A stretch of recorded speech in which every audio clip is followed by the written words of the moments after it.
Shalom jemaat Tuhan yang saya kasihi dalam Kristus.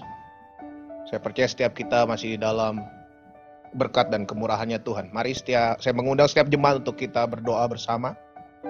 Bapa, kami mengucap syukur atas anugerah-Mu, atas kasih setia-Mu, atas penyertaan-Mu sepanjang minggu ini Tuhan. Dan kalau kami sampai hari ini masih diberikan kehidupan dengan kesehatan, kekuatan yang baru, semua karena anugerah Tuhan. Bapa, pada pagi hari ini kembali kami menghadap tahta kekudusan-Mu, biarlah Engkau sendiri yang pada hari ini Tuhan, memberikan rema yang baru bagi setiap kami, memberikan kekuatan dan penghiburan yang baru bagi setiap kami. Kami siap mendengar isi hati-Mu Tuhan. Biarlah setiap benih-benih kebenaran firman Tuhan yang ditaburkan, itu jatuh di tanah hati kami yang subur, dan dapat berakar, bertumbuh, dan berbuah lebat. Kami ucap syukur dan kami persilahkan Roh Kudus berkuasa sebebas-bebasnya di dalam ibadah kami pada pagi hari ini. Di dalam nama kuat kuasa-Mu Yesus Kristus, kami berdoa dan mengucap syukur. Haleluya. Amin. Shalom, saudara kasih dalam Tuhan. Kembali kita berjumpa dalam ibadah online pada pagi hari ini. Kiranya setiap kita tetap dalam penyertaan Tuhan. Dan saya percaya dan yakin bahwa Anda semua dalam kondisi yang luar biasa. Karena Allah selalu setia, hari demi hari, waktu demi waktu.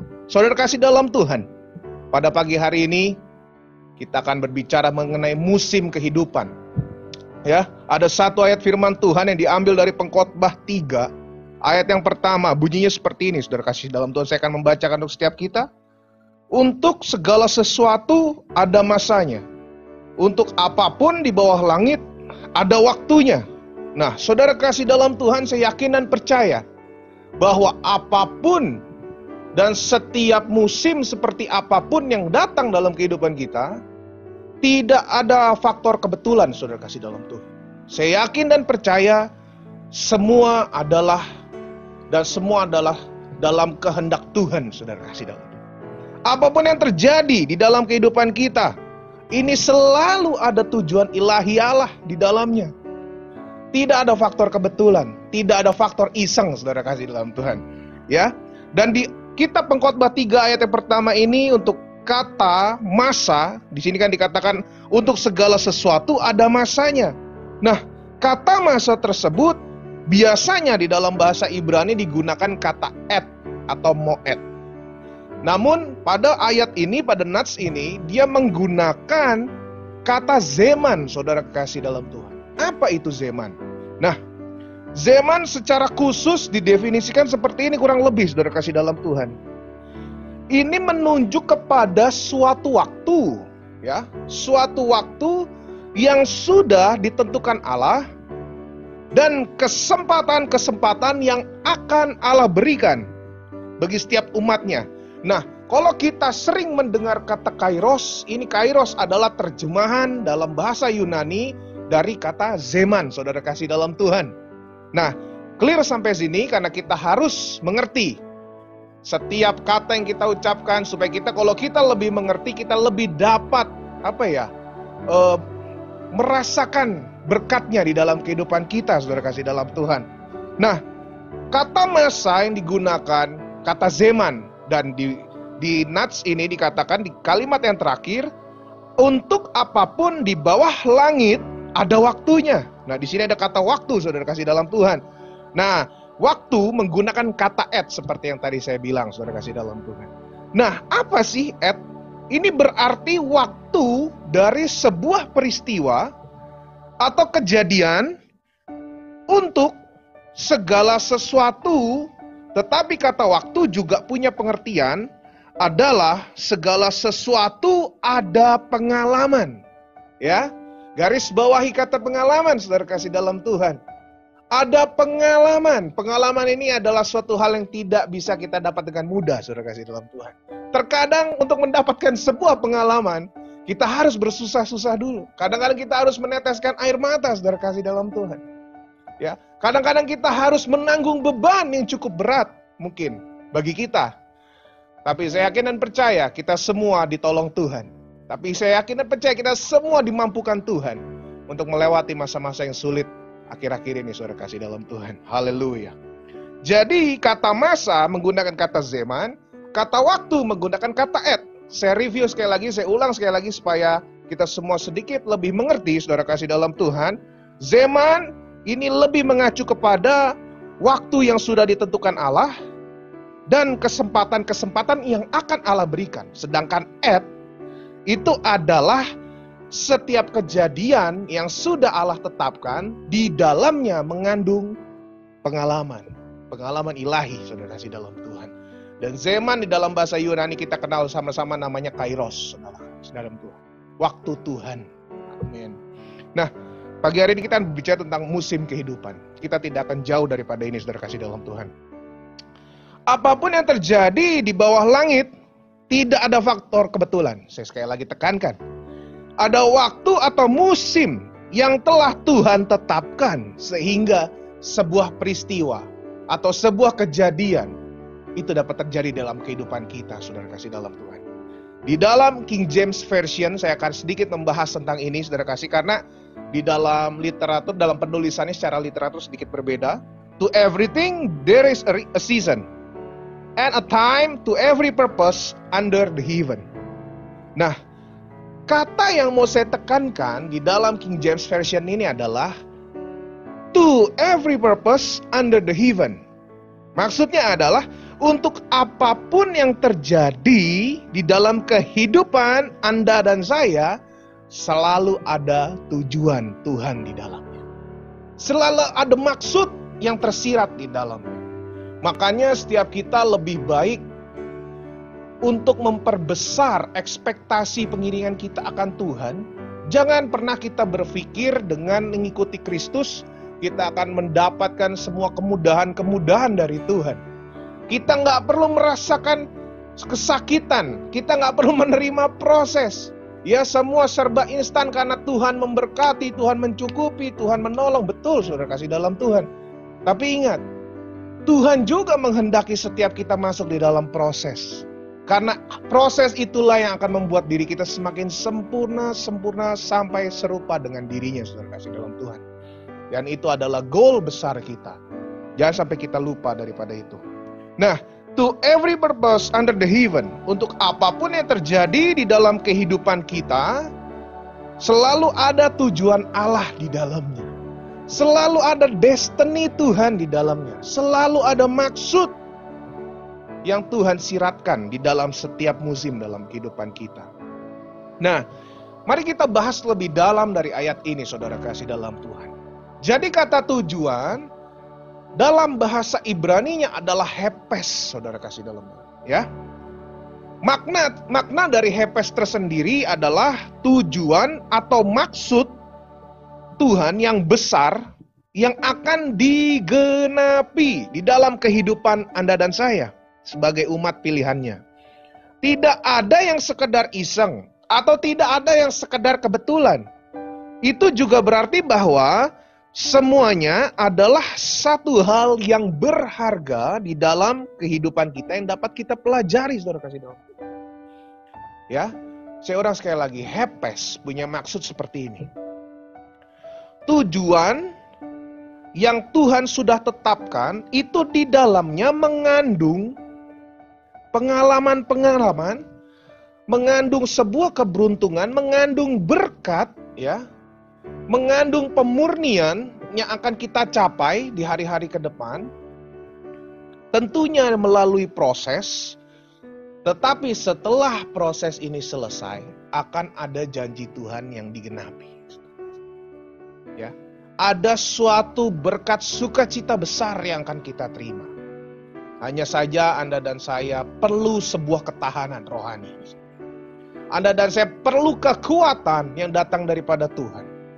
Apabila kita mulai mengandalkan diri sendiri, apabila kita mulai dikontrol oleh diri sendiri, saudara kasih dalam Tuhan, mungkin kita dalam keadaan yang down dan terpuruk saat ini. Karena kita bisa lihat sekitar perekonomian tidak baik. Ya, pandemi ini belum selesai, PSBB pun mungkin sebetulnya belum selesai.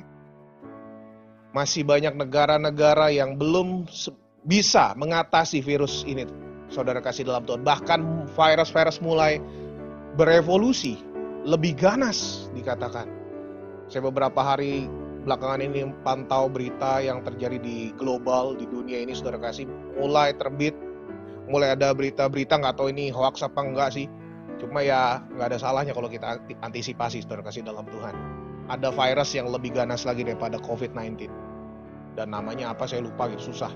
Tapi saya nggak mau peduli, saudara kasih dalam Tuhan. Yang saya pedulikan adalah, saya percaya setiap orang yang berseru kepada Allah akan mendapatkan perlindungan dan pertolongan Tuhan. Asalkan setiap kita lebih berhikmat dan berhati-hati di hari-hari ini, saudara kasih dalam Tuhan.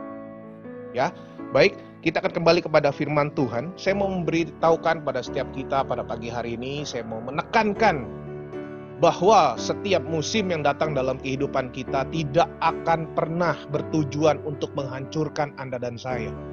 Ya, ini adalah sebuah gelombang pemurnian bagi setiap kita, saudara kasih dalam Tuhan. Kalau kita semua jeli, banyak maksud Tuhan yang tersirat di dalam tragedi sekarang yang sekarang terjadi, saudara kasih dalam Tuhan.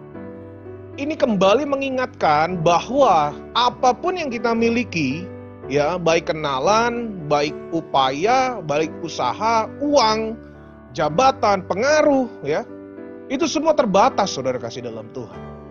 Ya, saat ini manusia di dunia hanya perlu Yesus sebagai satu-satunya pengharapan.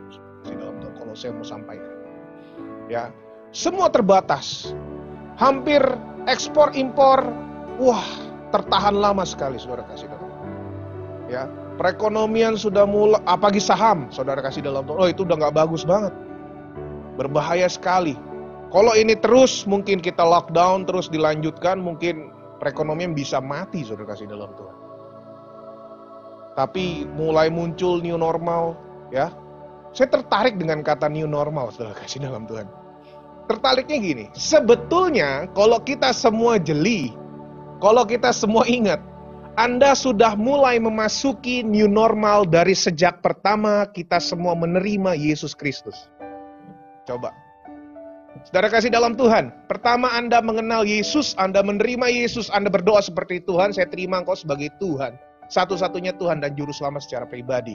Ya, Tuhan Yesus masuk. Kita menerima Yesus dan kita menerima juga baptisan air. Bahkan baptisan Roh Kudus kita terima.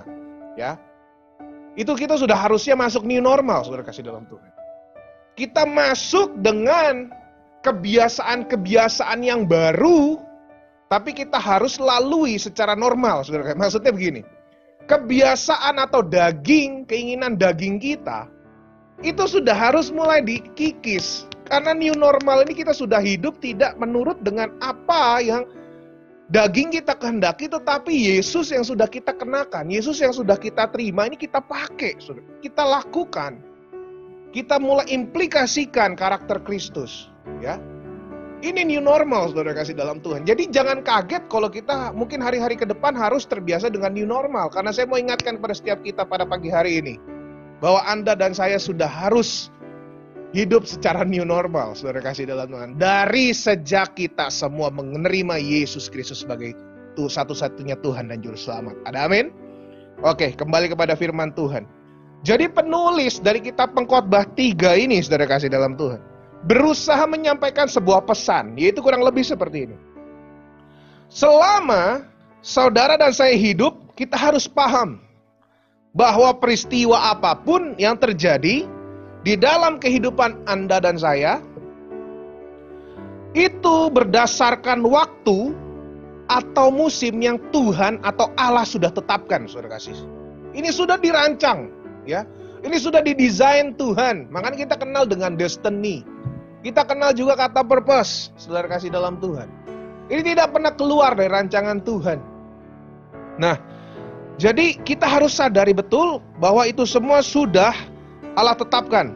Di dalam setiap peristiwa akan selalu ada pengalaman yang dapat kita petik, yang akan kita pelajari, dan kalau pengalaman ini berhasil betul-betul merema dalam kehidupan kita, akan ada berkat sukacita yang luar biasa menanti kita di hari depan. Ada amin, saudara kasih dalam Tuhan. Nah, jadi setiap kejadian yang terjadi ini akan menolong kita untuk mempertemukan hidup dan pengiringan kita akan Tuhan dengan destiny Allah. Kita akan ditolong sampai kita betul-betul memahami, betul-betul berjumpa dengan tujuan yang Allah sudah tetapkan bagi setiap kita. Saudara kasih. Nah, kalau sudah ketemu antara hidup, ya, antara pengiringan akan Tuhan dengan sebuah tujuan, ya, tujuan Allah bagi setiap kita secara khusus atau spesifik, kita akan menerima juga sukacita, saudara kasih, dalam Tuhan. Karena kita sudah berjalan di dalam trek yang benar.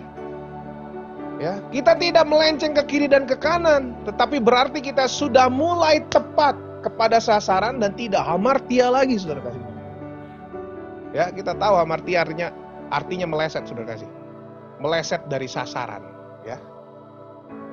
Dan saya berdoa di dalam nama Tuhan Yesus, setiap orang-orang percaya yang mendengarkan, yang beribadah pada pagi hari ini, semuanya tidak ada yang meleset. Semuanya masuk dalam rancangan Tuhan. Ada amin. Dan kita semua akan menerima. Begitu terima destiny, ya, kita tangkap destiny Tuhan, kita bergerak di dalam kairos. Wah, ini luar biasa sekali. Tangkap destiny, bergerak di dalam kairos, bergerak di dalam trek atau alur yang Tuhan sudah rancang. Nah, hidup kita akan sampai kepada finish line yang Tuhan telah tetapkan. Ya, finish line yang Tuhan tetapkan, ya, bukan yang kita tetapkan, saudara kasih dalam Tuhan. Baik, masih di dalam musim kehidupan. Nah, bro, mungkin secara teori hal ini adalah hal yang menyenangkan untuk didengar, di mana kita akan bertemu dengan destiny, kita akan berjalan di dalam kairos, kita akan terima penyertaan, kita akan terima sukacita besar. Mungkin ini hal yang menyenangkan secara teori. Nah, bagaimana dengan realitanya, saudara kasih dalam Tuhan? Nah, kita sudah mulai bertanya-tanya dengan hal ini, ya. Karena di dalam realita hari ke hari ini memang bukan hal yang mudah untuk kita dapat belajar dari musim-musim hidup yang datang kepada kita, apalagi saat-saat ini, saudara kasih dalam Tuhan. Ya, betul apa betul, saudara kasih dalam Tuhan? Kita ngelihat semuanya susah sekarang, ya. Ekonomi sudah susah, kita mau kemana-mana dibatasi, pakai masker, pakai face shield, segala macam. Nggak lumrah seperti biasanya, nggak enak, mungkin nggak wajar gitu. Karena di luar dari kebiasaan kita. Ya, namanya juga new normal, saudara kasih dalam Tuhan. Ya, memang hari-hari ini bukan hari-hari yang mudah atau yang gampang, saudara kasih dalam Tuhan. Tetapi masalahnya Anda dan saya diciptakan untuk keluar lebih daripada pemenang. Itu intinya, saudara kasih dalam Tuhan. Kita berbagai macam keadaan yang terjadi, yang akan kita hadapi, Tuhan sudah bilang kamu akan keluar kamu akan keluar menjadi lebih daripada pemenang. Itu kan semua adalah standar yang Tuhan pasang untuk kita. Jadi desain kita, blueprint kita punya standar seperti itu. Yes, karena we are imago Dei, saudara kasih dalam Tuhan. Kita mewarisi otoritasnya Tuhan. Dan itu yang semua harus membuat kita paham supaya kita bisa melewati setiap musim. Ya, enggak cuma lagi seneng doang, saudara kasih dalam Tuhan. Tidak cuma ketika musim yang bagus itu datang, ya. Anda semua lihat kalau lagi musim semi semuanya terlihat indah. Ya, di luar negeri sana, di Indonesia sih nggak tahu ya, nggak ada soalnya, saudara kasih dalam Tuhan. Ya, begitu musim semi semuanya jalan-jalan, wah, gitu keren gitu loh. Dilihat juga enak, adem semua. Tapi begitu kemarau datang, panas. Ya, musim gugur datang, wah, daun-daunan semua gugur. Mungkin usaha kita, finance kita, bisnis atau segala macam mulai berguguran, mulai defisit.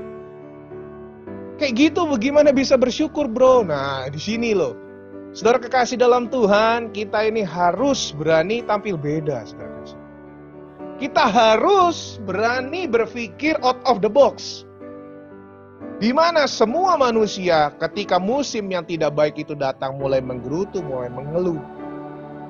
Tetapi kita semua, Anda dan saya, tetap berkata, apapun yang terjadi di dalam kehidupan ini, aku mau tetap berkata Tuhan Yesus baik bagiku.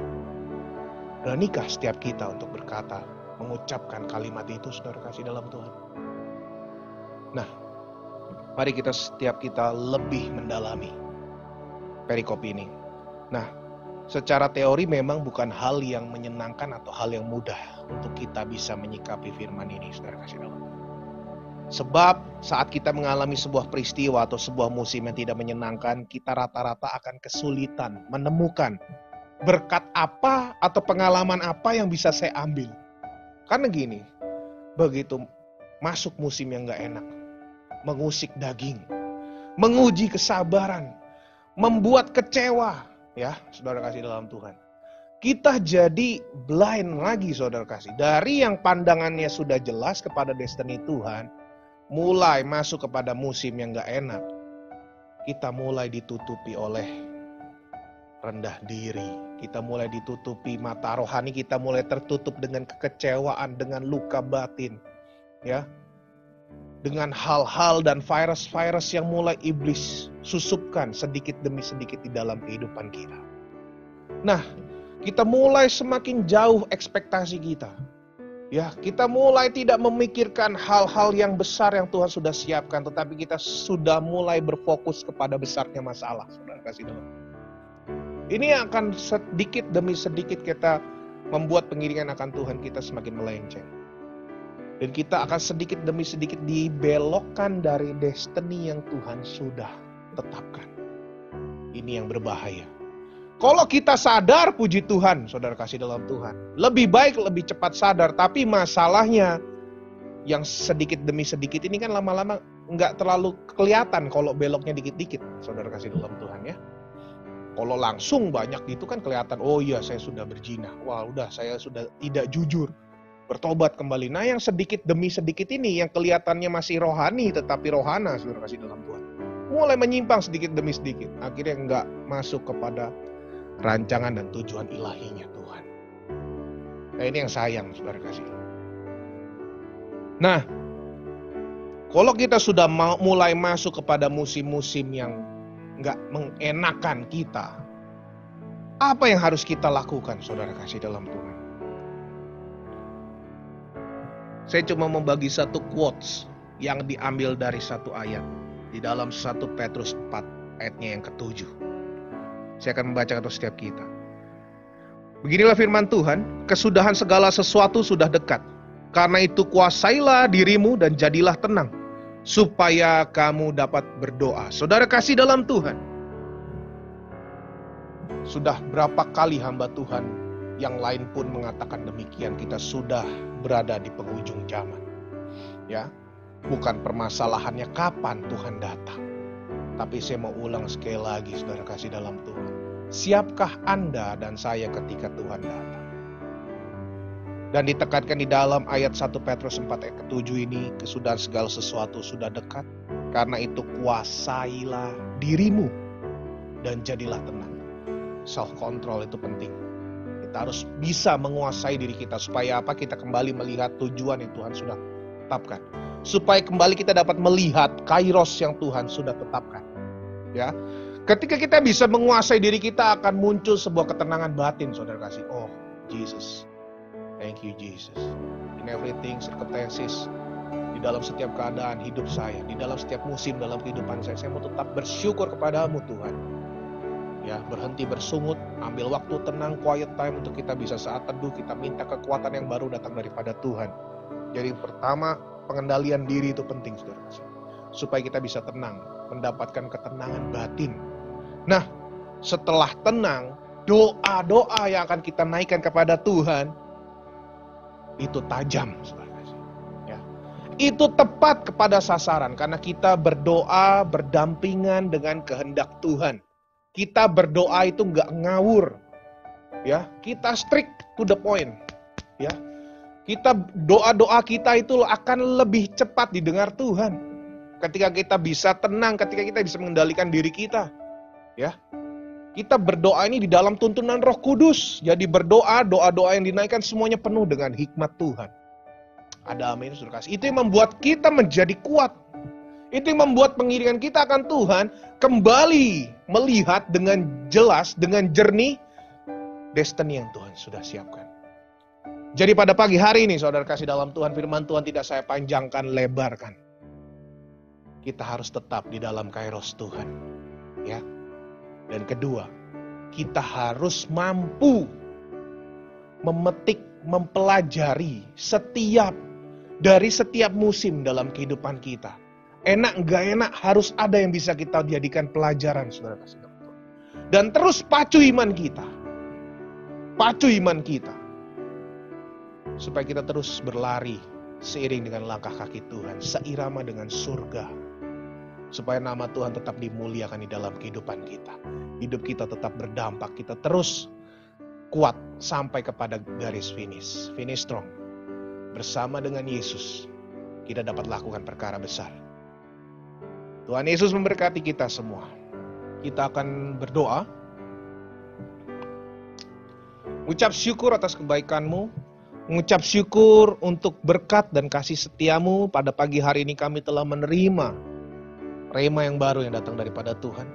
Biarlah setiap kami diberikan kekuatan untuk kami dapat melakukan setiap kebenaran firman Tuhan yang kami dengar. Dan pada pagi hari ini Tuhan, kembalikan setiap kekuatan kami Yesus. Bakar kembali roh kami. Dan terus Tuhan, Engkau adalah pengharapan kami satu-satunya. Mulai dari sekarang sampai Kau datang kali kedua. Di dalam nama kuat kuasa-Mu Yesus Kristus. Kami meteraikan firman ini. Haleluya. Mari setiap jemaat Tuhan, angkat kedua belah tanganmu, kita mau terima berkat Tuhan. Tuhan memberkati engkau dan melindungi engkau. Tuhan menyinari engkau dengan wajah-Nya dan memberi engkau kasih karunia. Tuhan menghadapkan wajah-Nya kepadamu dan memberi engkau damai sejahtera.